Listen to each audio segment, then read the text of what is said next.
Hi, I'm Randy Hollenbeck, and this is the Music Roundtable.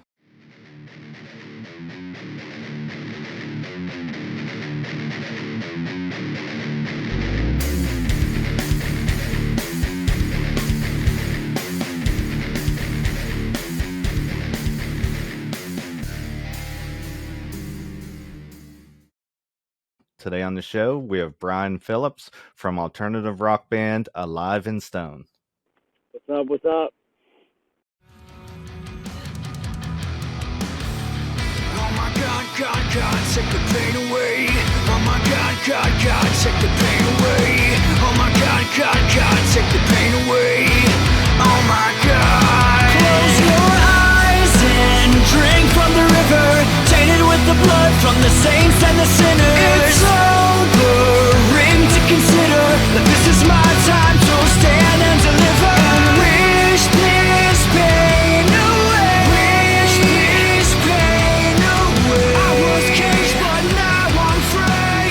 You don't wanna fuck with me.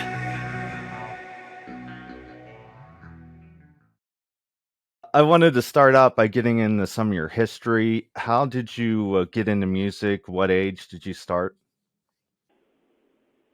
I would say I kind of always grew up in a musical household. Um, my brother, was my parents loved, they grew up in the 70s and 80s. So I mean, I would even say the 60s as well. So I mean, like, there's always Billy Joel and Pink Floyd and Led Zeppelin, and all those bands kind of growing up. I grew up in a pretty musical family just by default, but my brother was a little older than me and kind of was into like Smashing Pumpkins and the whole alternative scene. But I would say I didn't start playing music and find an identity in music till I was probably about 11 years old. I got to play guitar for the first time, and around that time was when Linkin Park came out with Hybrid Theory and bands like Godsmack and Orgy, and that whole wave of new metal was coming, hitting its peak out of Los Angeles and just in mainstream music in general. That whole new metal scene was just a big deal, and that was kind of I guess when it started for me. I started playing in a band when I was 16 in high school. I played guitar. I always wanted to be a singer, but I never had the confidence. And music wasn't exactly a career choice in my household. You were expected to be a doctor and things like, or a lawyer, or, you were expected to get a professional degree. And after college, I just kind of was like you. I wanted a big career change, and I was like, you know what? I want to live my dream. I want to be a rock singer. And at like 26, I'd been singing here and there before, and I had been writing music since I was a little kid. Since I was 11 years old, I'd always been writing, but I always wanted to sing, and got a vocal coach and worked really hard at it. Joined my first band, and after that kind of dissolved, I started this one. So that's kind of my history. I don't know. I hope that wasn't too long-winded. That was good.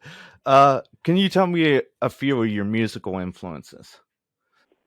Oh God, man, I would say Linkin Park probably is the band that made me want to play. Tool, uh,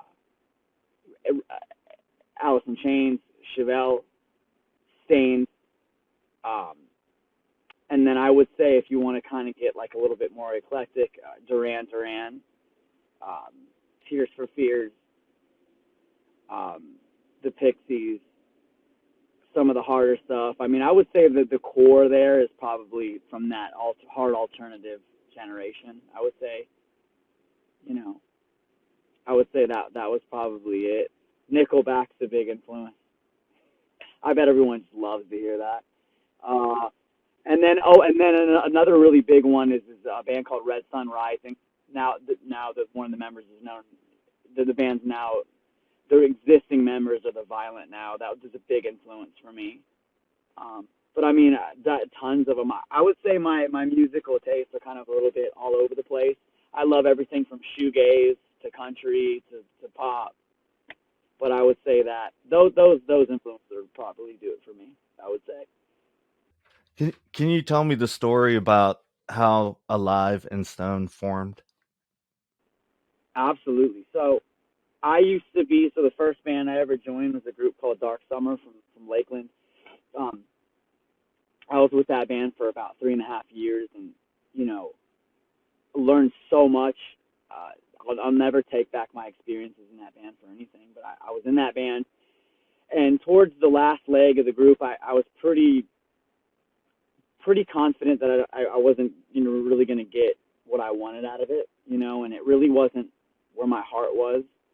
Um, and I started this as kind of a side project, and I was kind of I was kind of grooming the process to get out.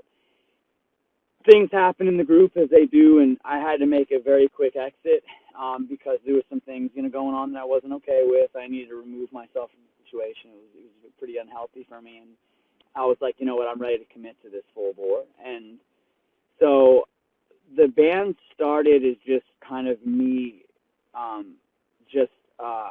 said, okay, all right. So I'm going to take out a full year. I'm going to get my head right. I'm going to write at least an EP's worth of songs. I'm going to get all this stuff done. I'm going to get all the music videos done. I'm going to get everything done. And I'm basically going to release the first song, and in that time, try to find members. So I worked with my producer, Andy Karpovic. We got everything done, and during the time I was doing it, I was kind of in this period in my life where I kind of felt like I was starting from scratch, and I kind of felt like I was down, but I wasn't out at all. And I was kind of looking to pick a band name, and I was like, I'm relatively a positive person, so I was like, okay, kind of like you're dead. It's like you're dead, but you're still alive. Like you're not, I like the two words alive and stone, and I wanted to combine them. And I was looking for a band all over the place that had the same name, and no one had it. And I was like, okay, well, it's kind of like you're in stone, but you're still alive. Like you're petrified, but you're still alive, So it's like alive and stone. It's like in chains, but still going. When it's dark, there's still a light, like a positive meaning. That was just something that I was kind of dealing with at the time, and that name just kind of stuck. It sounds like a very grungy kind of name. I don't know. It just seems very 1990s, I guess. I just liked it. I don't know. I would say that. Yeah. So how'd you find your other members for the band? So, so it's actually a pretty cool story. I so there was so our guitar player Matt Willie is the first guy I tried to find, and he's actually a doctor in his in his occupation. He's a sports medicine doctor, and he had actually hit me up back when I was in Dark Summer, and I couldn't I couldn't man for the life of me I couldn't, like, I wasn't ready. He was looking for guys to kind of start his own thing, and I was like, man, I just wasn't ready at the time. I was like, I wonder what happened to that guy. When I was like looking through my DMs, I'm like, all right, well, this is a long shot. He's a doctor, so he must be a nice guy. He's probably not an idiot. So I'm like, all right, well, I'm gonna hit him up and say, hey, listen, dude, yada yada yada. Sorry I didn't hit you back, but like, are you interested in doing this? And he hits me back right away. Long story short, he heard some of the songs I had, and he was like, this project is really cool. I want to do it. And then Ben Longstaff is our other guitarist, and so I wait tables. I moonlight as a waiter. That's what I do. It gives me the flexibility to do music, and it's kind of at this ritzy place in Orlando. It's a great place, and Ben's parents would come in all the time the last 5 years. I've been working there, and I was friends with them. And Ben had been playing music. He just got back from college, and he was working at Lockheed Martin here in Orlando, and he wanted to join a band, so I found him, eventually recruited him, wanted to help us out. He's kind of got more of the classical rock influences, like a lot of the more silky kind of guitar playing he brings in. Great voice. He's kind of he's the Dallas Green of the band, or I think he's Dallas Green, yeah, from Alexis on Fire, yeah. He's kind of like that guy. He's a great, amazing vocalist. And then Herman was a guy that Matt had found, and he joined after the first song came out. He was like, this is my project. And then the other guy is Doug Kirshner, who's the bass player in the group, and he's kind of the jaded older guy who's been in an original. He's got this long this Long Island accent, and he's just like I've been in a lot of bands, bro, and I'll tell you something. Most of them are fucking shit, but this one, I knew this was the right one, and he totally was into it from the start. And he's an amazing guy. I love my guy so much, and that was kind of how we found each other and started playing. And the best thing is, I knew if I got the music rolling before, it would give such a nice cushiony place for people to want to join. Because if you can get the momentum going, people are gonna want to. They're gonna be like, okay, well, they're already doing something, so like, let's do this thing. You know what I mean? And it's not like they just play the music. Like, it's everyone contributes something great and takes it somewhere that I couldn't have done on my own. So it's a great dynamic. So that's how it happened. And you guys are based out of Orlando. That's exactly right. Yep. All of our members are from I think all but two are in. Matt, and Ben are from here, but they're from like different places. So yeah, but we all reside here in Orlando. Okay. I wanted to go in a couple of your songs. You had Wish. It came out July 2022, and I love the chorus line where you're like, "Close your eyes and drink from the river, tainted with the blood from the saints and the sinners." I wanted to know how you came up with that line, or what you were trying to describe. Sure, absolutely. So that's actually so besides "You Don't Want to Fuck with Me," that's probably my favorite. Probably my favorite line in the chorus. I would say. So that song was kind of written about my exit from the last band I was in. Um, you know, things happen. There's power dynamics. Um, One person may be kind of your friend. There's alliances. One person may be your friend. One person maybe is trying to hurt you. Not trying to, but kind of doing something that shouldn't be. That's not right. And we're all forced to go forward with this family, right? So close your eyes. It's almost like there's a part of you that has to ignore that something wrong is happening.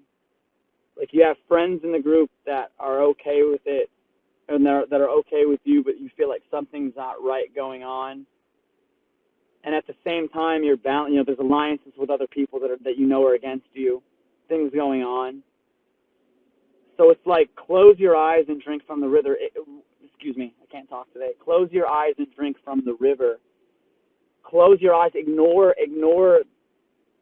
Just ignore and take it in. Ignore and go forward from drinking from the blood of the saints and the sinners, the people that are negative and positive.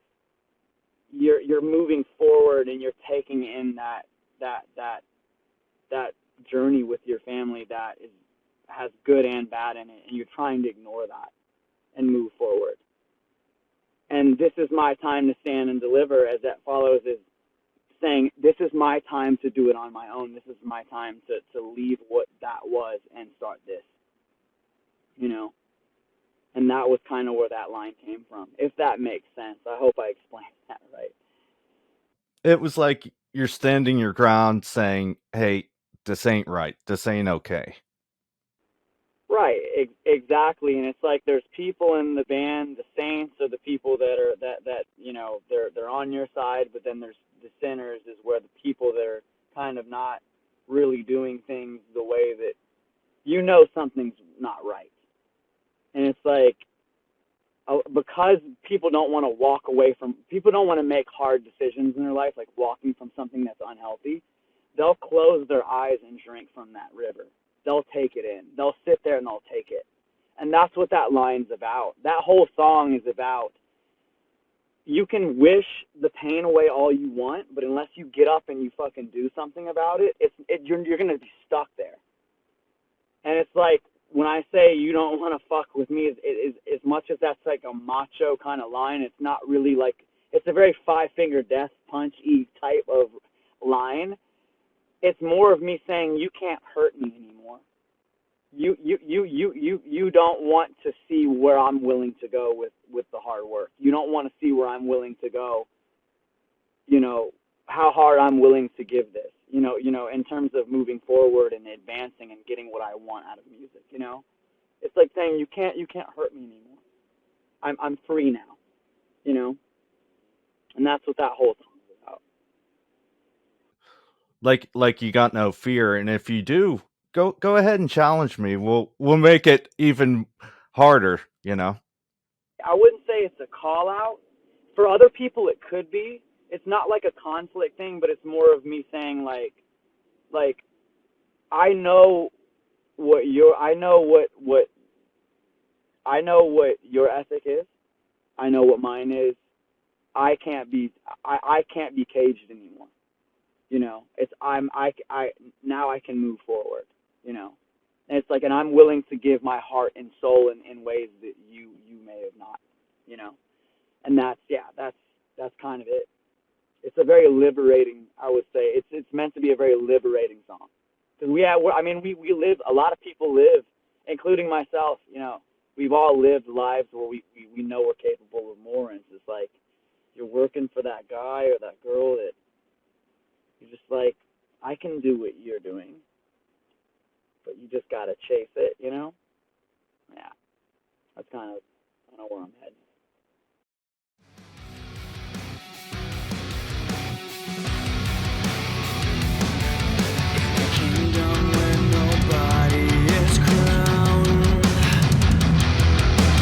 Floating high, but you pulled me down. Oh my God, God, God, take the pain away. Oh my God, God, God, take the pain away. Oh my God, God, God, take the pain away. Oh my God. Close your eyes and drink from the river, tainted with the blood from the saints and the sinners. It's sobering to consider that this is my time to stand and deliver. Wish this pain away. Wish this pain away. I was caged, but now I'm free. You don't wanna fuck with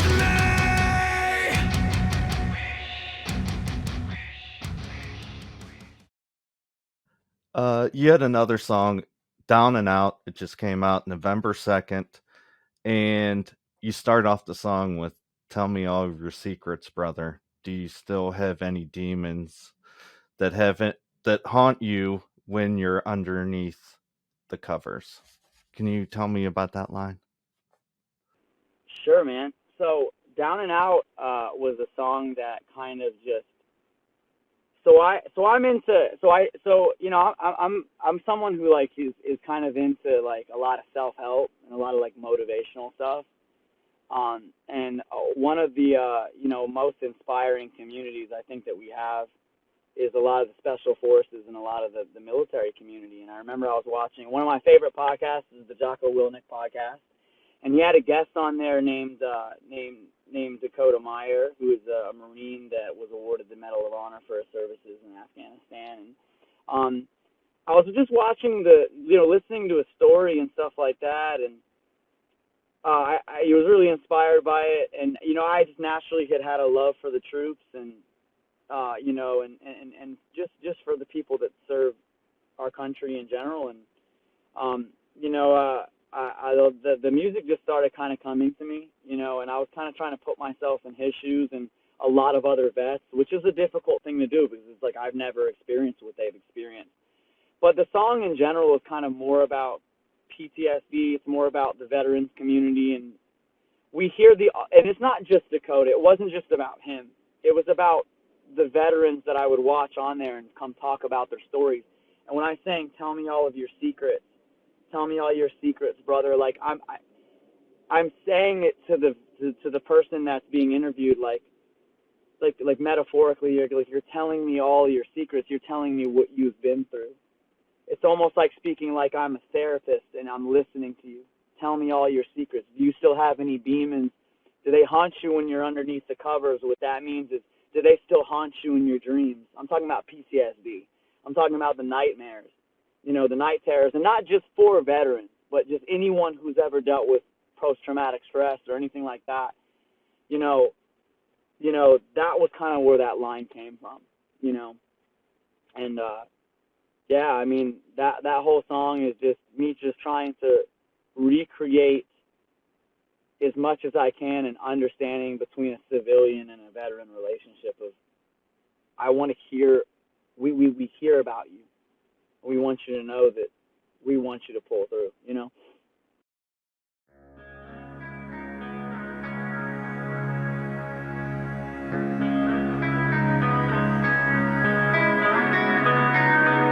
Tell me your love, your secrets. Tell me your love, your secrets. Brother, do you still have any demons that haunt you when you're underneath the covers?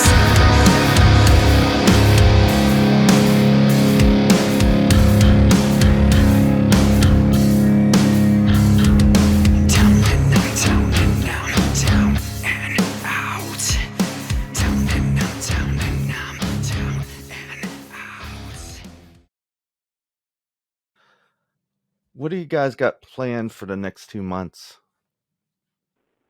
The questions, what do we have planned for the next 2 years, is actually a better question.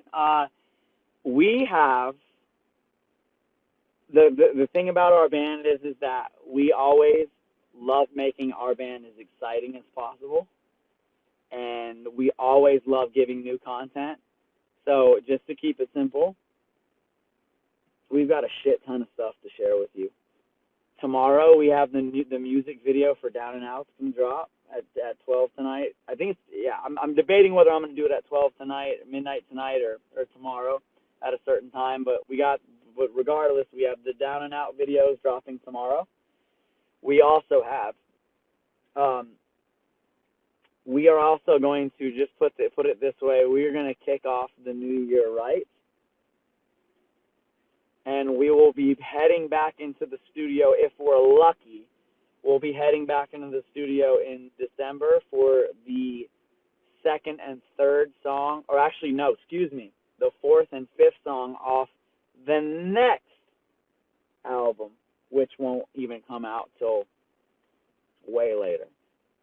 So we're way ahead of the curve, and that's all I'll say. We got a really exciting time for you guys. We're going to be feeding you guys. We're a brand new band, but we want to get the journey popping as quick as possible. You know what I'm saying? The fun never stops over at the Alive and Stone camp. How can we get a hold of you guys? Facebook, Instagram, Twitter? Absolutely. All the general, I would say we're not on Snapchat, but you can get a hold of us on Twitch. We have a Twitch handle. We have Instagram, YouTube. You can find us on Spotify. You can find us on Apple Music, Amazon, YouTube for music, all the major streaming sites except maybe Tidal. If you don't do Tidal, you can find us on Facebook, Instagram. I know we said that already, but I'll say it again. Twitter, the whole nine. You can find us anywhere they play music. 9 times out of 10, we're there. And we love the chat. I do 99% of the fan engagement on our band handle. I love the chat. I love talking.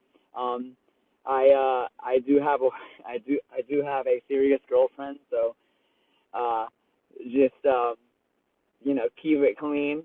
I love to joke around, but you know what I mean.